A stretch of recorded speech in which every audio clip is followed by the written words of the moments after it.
le dernier sketch de... Qu'est-ce qui t'est arrivé? En fait, voilà, je me suis dit, ben voilà, parce que bon, Cyril Ettès, il a des faux airs de Fabrice Lucchini. Ouais. Donc je me suis dit, ben peut-être qu'il aime la poésie, tu vois, donc j'ai écrit un petit poème. T'as écrit un petit poème pour Cyril Ettès, comme c'est mignon. Oui. Voilà, donc je vais vous le lire un peu, voilà. Bon, en fait, j'avais pas de papier chez moi, donc j'ai fait sur une vieille crêpe. C'est un peu chiant.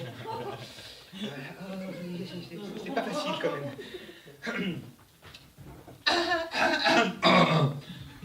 Cyril Ettès. Après la drogue et les putes, on parle de toi en bas de ma thèse, Cyril Ettès. Était-ce un jour d'été de pluie ou pendant une émission de Julien Lepers où tu t'es dit « Je reste, Cyril Ettès ». Tu es libre comme un chien sans sa laisse, tu nous soulages comme un chat qui chie dans sa caisse. Cyril Ettès. Comme le dit si bien la chanson, maîtresse, ma maîtresse, Cyril Ettès ne touche pas à maîtresse.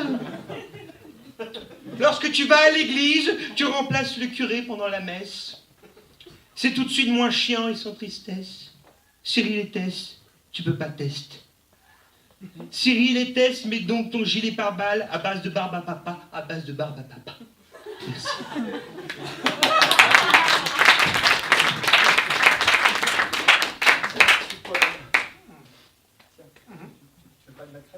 Je vais pas avoir la chiasse avec ça, dis donc. Elle mange pas. Oui, Là, je vais te récupérer. Oui, je te serai bien. Voilà, ben je vous préviens, allez, Cyril Ettès pour son dernier sketch. Le lancement de balade. C'est incroyable! Mais ils sont fous! Bien, tout le monde va bien encore ce soir, ça va? Ouais. Tout à l'heure, je vous parlais juste de la télé, juste pour dire, mais en fait, la télé, elle est devenue folle, la télé. Encore, je vous disais, pour nous, c'est pas tellement grave. Le plus triste, c'est plutôt pour les gosses. Vous avez vu quand même maintenant la qualité des émissions pour les gosses, hein, ce qu'on leur diffuse à la télé. Hein. Moi, je me rappelle quand j'étais un enfant, dans les années 80, mais on avait des dessins animés auxquels on voulait ressembler, dont on voulait vivre les aventures. Moi, quand j'étais gosse, mais je rêvais d'être Goldorak, le Capitaine Flamme, Albator, Musclor, des mecs qui avaient du charisme. Tu t'identifiais à eux. Ah, aujourd'hui, va t'identifier à une éponge qui parle. Et puis je me rappelle, nos dessins animés, ils étaient proposés dans des émissions chaleureuses, fédératrices, avec de la bonne humeur. J'adorais ça, il y avait Récréa 2 qui nous proposait plein de dessins animés modernes, vachement bien. Tiens, notamment, il y avait des dessins animés où chaque épisode de nos dessins animés proposait une séquence mythique qui fait qu'on les a imprégnés dans l'inconscient collectif car elle revenait à chaque épisode. Tiens, Goldorak. Qui n'a pas rêvé d'être un jour le prince Actarus partant piloter le robot Goldorak dans l'espace? Qui? Grâce à cette séquence mythique qui revenait à chaque épisode, cette séquence dans laquelle Actarus, prince de Fort, court dans les couloirs du centre. Il court, il saute en avant, agrippe la rambarde et se laisse glisser dans le sas qui le mène jusqu'au cockpit de Goldorak et il partait dans l'espace affronter les forces de Vega. Combien de fois je me suis identifié à Actarus? Combien de fois, moi aussi, j'ai couru comme un con dans les couloirs de la maison? Sauter en avant, agripper la rambarde et me laisser glisser dans le vide ordure qui m'a mené jusqu'aux poubelles. Je sais pas ce qui sentait Actarus au sortant du cockpit de Goldorak, mais moi je sentais le poisson, hein. Et puis ça, c'était les dessins animés qui nous faisaient rêver. Et puis il y avait aussi les dessins animés qui nous faisaient rire. Il y avait Scooby-Doo. Tout le monde a connu Scooby-Doo, ça repasse. Alors Scooby-Doo, pour ceux qui ne se rappelleraient pas forcément, c'était l'histoire de 4 copains qui font des enquêtes surnaturelles dans un manoir hanté. Et il fallait découvrir à chaque épisode, avec le chien peureux et affamé, Scooby-Doo, qui se cache sous le masque du monstre du jour. Et bien puisque ce soir, on est devant un public familial, un public chaleureux, un public un peu Récréa 2, un public un peu 6 ans d'âge mental, parfois, hein, on va faire un épisode de Scooby-Doo, d'accord? Oui, putain, on n'est pas au dos, mais on s'en rapproche, hein. Par exemple, imaginons que nous sommes dans le manoir hanté. Pouvez-vous me faire les fantômes de Scooby-Doo? C'est pourri que ça, ce sketch. Au niveau lumière, on peut avoir un truc un peu coloré, un peu tamisé, un peu. C'est possible d'avoir une lumière un peu Scooby-Doo ici, c'est. Bon. Oui, j'ai pas pris le théâtre le plus cher, hein, mais ça fait un peu ça. C'est bien, ça fait longtemps que t'as pas vu d'épisode de Scooby-Doo. Hein. Chaque épisode, c'était le même topo. T'avais les 4 copains avec leur petite lampe torche, à la recherche du monstre du jour. De qui peut-il s'agir aujourd'hui? Ben, je ne sais pas, on va chercher, on va trouver. Et à chaque épisode, tu avais toujours Sammy, le grand affamé de la bande, qui part de son côté avec le chien Scooby-Doo. Et au bout d'un moment, tous les deux, ils arrivent dans une grande pièce. Et au fond de la pièce, t'avais toujours une grande armoire pleine de tiroirs. Alors toi, devant ta télé, tu fais ton enquête avec le duo. Tu réfléchis, tu te dis, qu'est-ce qu'il peut y avoir dans ces tiroirs? Peut-être des draps, peut-être des bouquins avec un indice dedans pour découvrir qui se cache sous le masque du monstre du jour. Et ben ça ne loupait pas. À ce moment précis, t'avais toujours Sammy. Il regardait Scooby-Doo et il lui faisait... Dis donc, Scooby-Doo! Dis donc, Scooby-Doo, dis donc, t'as grandi. Dis donc, Scooby-Doo! Tu crois pas qu'il y aurait peut-être pas du sandwich dans le tiroir? Et là, t'avais Scooby, il regardait Sammy et il lui faisait...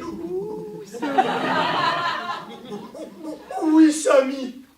Déjà, le chien parle et ça n'étonne personne, hein. Ils se piquaient un peu, les mecs qui faisaient les scénarios d'Anna Barbera, hein. Remarque après, les mecs, ils ont quand même créé Bob l'éponge, hein. Pour te dire si les hallucinogènes, ça cartonnait quand même, hein.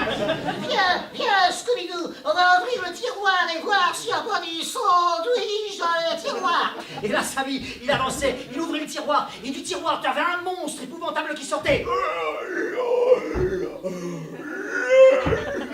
Ouais, ça c'est... Je regarde trop Walking Dead, hein.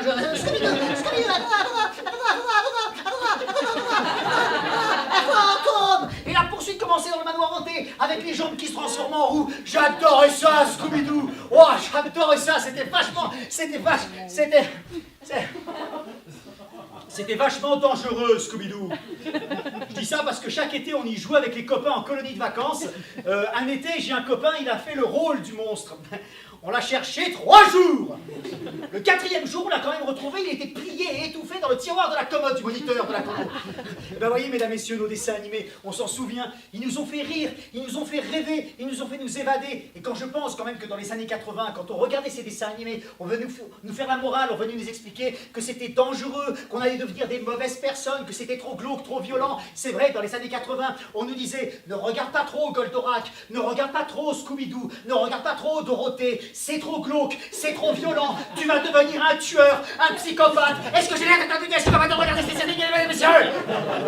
Alors oui, c'est vrai, nos dessins animés étaient parfois un peu violents, parfois un peu glauques, mais on n'est pas devenus des tueurs et des assassins pour autant. Moi, je me rappelle, dans les années 80, je regardais un dessin animé comme ça. Ensuite, tu allais à l'école, tu faisais une connerie, ton prof arrivait, il te faisait une remontrance, il te foutait une torgnole, tu disais rien. Le soir, tu rentrais chez toi, tu disais à tes parents ce que tu avais fait, il te foutait un 2e aller-retour, et tu t'es privé de sortie et de dessert pendant une semaine. Maintenant, les années 2000, les années Bob l'éponge, où tout est choyé, aseptisé, censuré, materné. N'empêche que le gosse, il fait une connerie à l'école, le prof vient lui faire une remontrance, le gosse, il lui fout un coup de boule, suivi d'un coup de couteau. Le soir, il rentre chez lui, il dit à ses parents ce qu'il a fait, il reçoit les félicitations des parents, qui le lendemain viennent refoutre un 2e coup de boule au prof, parce qu'il faut quand même pas déconner, hein. Et après... Et après, qu'est-ce qui se passe? Et ben après, c'est la délinquance juvénile. Ça fout le feu aux bagnoles, ça fout le feu aux bus. Jean-Pierre Pernaut en fait ses choux gras. 5 colonnes à la une de TF1. Sarkozy a bâti sa stratégie là-dessus. Il a été élu président de la République. Et maintenant, tous les autres politiques copient, se refilent le bébé. Et l'insécurité, et la délinquance juvénile. Et un jour, le président de la République, ça va tellement lui casser les couilles, il va appuyer sur le bouton. Et toute la planète va y passer. Voilà où on va en arriver, mesdames, messieurs. Alors... C'est la faute à Goldorak, à Dorothée, à Scooby-Doo aux années 80 sur Mara, il verra peut-être. Non. C'est Bob l'éponge le responsable. Salaud.